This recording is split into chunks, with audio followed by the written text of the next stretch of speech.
The conclusion of the EU free trade agreement is the best news of the year for the UK. The way there was unnecessarily difficult, the effect will be unnecessarily small. Still, the contract is worth every letter, isn't it? The UK and the EU reached a last-minute free trade agreement right before Christmas, appropriately because this is good news, very good news, and probably the best that the British Isles can look forward to this year. It is also an achievement because time was very short. That is true even for a relatively tight trade deal like this that focuses on eliminating tariffs and quotas for trade in goods. It normally takes years to talk about this, but it wasn't until the end of January that the UK left the EU last year. Reason has triumphed on both sides. It's a service for this country that Prime Minister Boris Johnson does not allow it to be a matter of provoking the no deal for domestic political reasons. Johnson acted unreasonably enough when he missed the opportunity to extend the Brexit transition period in early summer. In view of the already obvious corona crisis, it would have been necessary to guarantee this transition period and thus the UK's remaining in the EU internal market beyond the end of the year. Brexit pride or all promises. The corona recession hit Great Britain harder than almost any other country in Europe. The double burden of Brexit is unnecessary for the economy. It was also stupid to jeopardize the continuation of the talks with a market law that implies a violation of the EU withdrawal treaty. That was unnecessary disruptive and a factor that made it difficult to find a constructive solution. But nobody should be under any illusions. There are no winners in Brexit. From an economic point of view, leaving the EU's internal market and customs union, the tough exit option that Johnson pushed for, is harmful nonsense. Great Britain voluntarily ends the smooth trade of goods and services with its main trading partner. This hard Brexit is one of the greatest acts of economic self-harm in modern trade history. London gives up the pigeon in hand and is hoping for the sparrow on the roof, for example in the form of a trade agreement with the USA. And as we know now, trade deals with anyone are far down on the priority list of President Joe Biden. And it's really nice that I now can say President Joe Biden.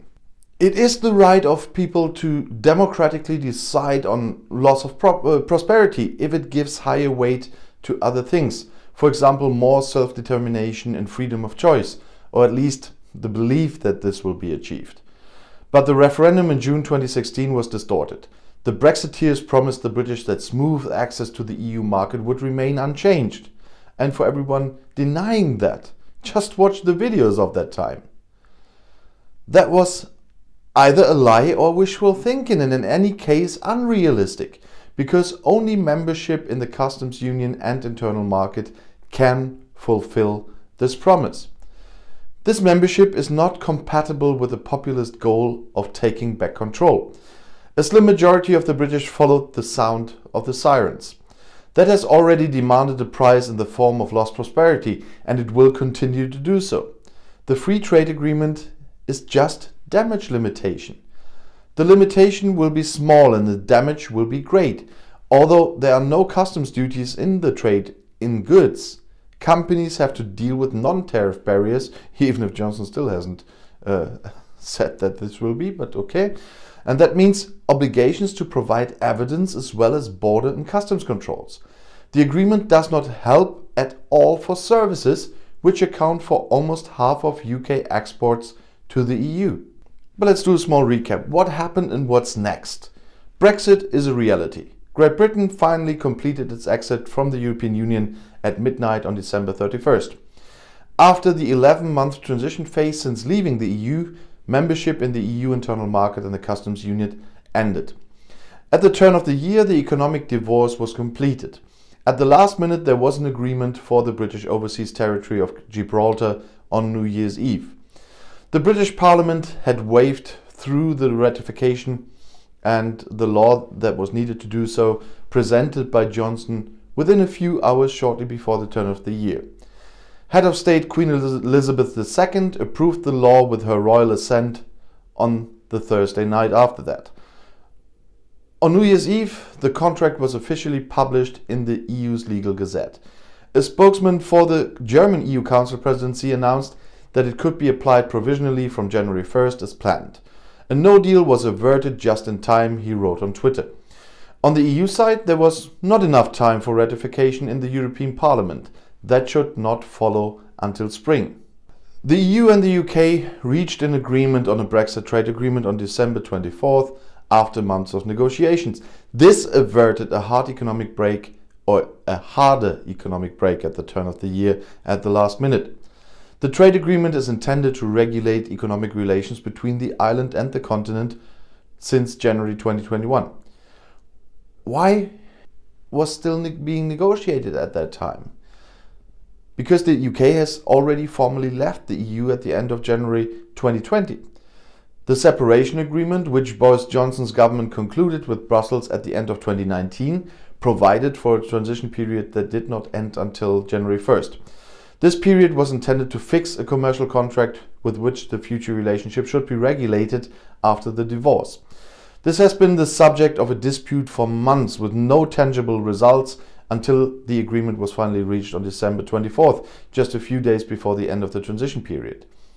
In the event of failure, there would have been a threat of a state without a contract, which would have even more severely disrupted economic exchange between the UK and the EU.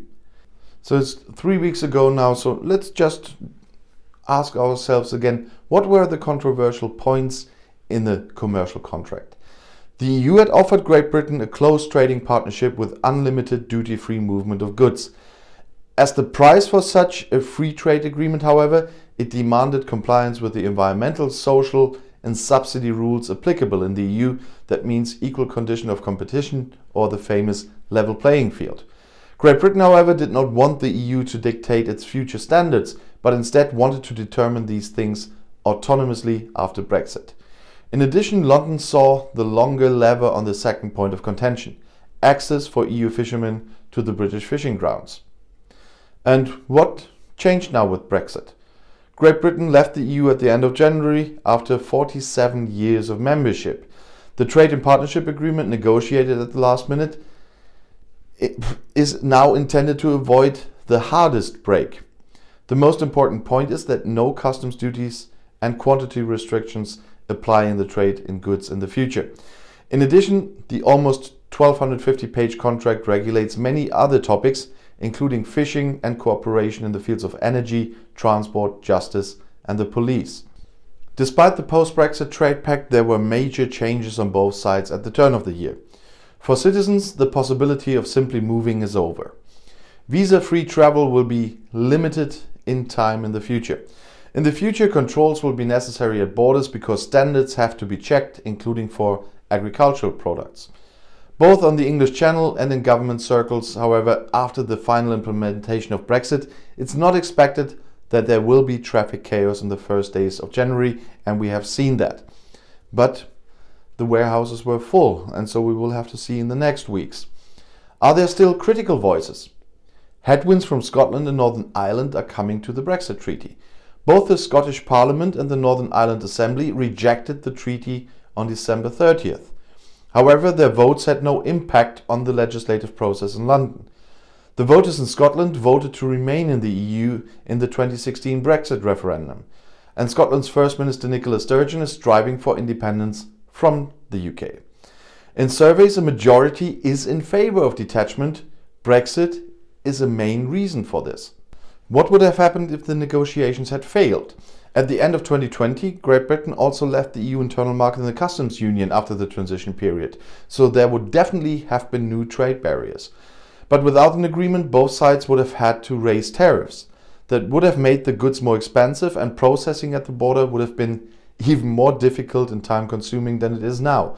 In addition, many legal issues would not have been settled, from the license for train drivers to travel documents for pets. An agreement also regulates political issues such as UK access to EU programs or participation in the fight against crime. Business representatives warned of the devastating consequences of a contractless situation for companies. Another problem would have been the coincidence of the economic recession triggered by the corona crisis and the negative consequences of a no-deal Brexit. the deal Brexit is bad enough for this. According to the London-based economic research institute Neue, a no-deal Brexit would have reduced British economic output by 5.5% by 2030 compared to the rate it would have if it remained in the EU. The reasons are losses in trade, investments and productivity. The free trade agreement limits this loss to around 4%, so it brings an improvement of only 1.5 percentage points. In the jungle of different studies and models, this is roughly an average. For an agreement to do more, the UK would have to move closer to the EU. Still, the agreement is most welcome. Every penny counts, as the Briton says. This does not only apply to sectors such as car manufacturers or the food industry, which would be hit particularly hard by EU tariffs. It is also true because of the pandemic. The island is deep in the corona crisis, which is particularly damaging domestically focused industries. A full-fledged Brexit shock, which weighed on European-oriented sectors such as manufacturing, would weaken those areas that can still reasonably deal with the corona lockdowns. For the EU countries, with the exception of Ireland, the no-deal shock would have been much smaller. But the agreement is also a success for Brussels because the economic role and proximity of the UK are significant. A state without a contract would be a sign of poverty. It is normal for Brussels to make substantial demands. The larger trading partner always has the upper hand, and there are no gifts in trade talks. The EU also had a principle to defend, namely that economic benefits come with obligations. Every trade agreement, just like every treaty, is a commitment to rules and thus a restriction of state sovereignty. The trade agreement creates a basis on which future cooperation between London and Brussels can be built. It also creates the basis for smoother border and customs controls that would have been feared in the event of a rift. Brexit smashed a lot of China. That not everything is now in pieces is a ray of hope. And if you want to stay informed, please subscribe to my channel and my other channels. I'll see you in my next video. Auf Wiedersehen.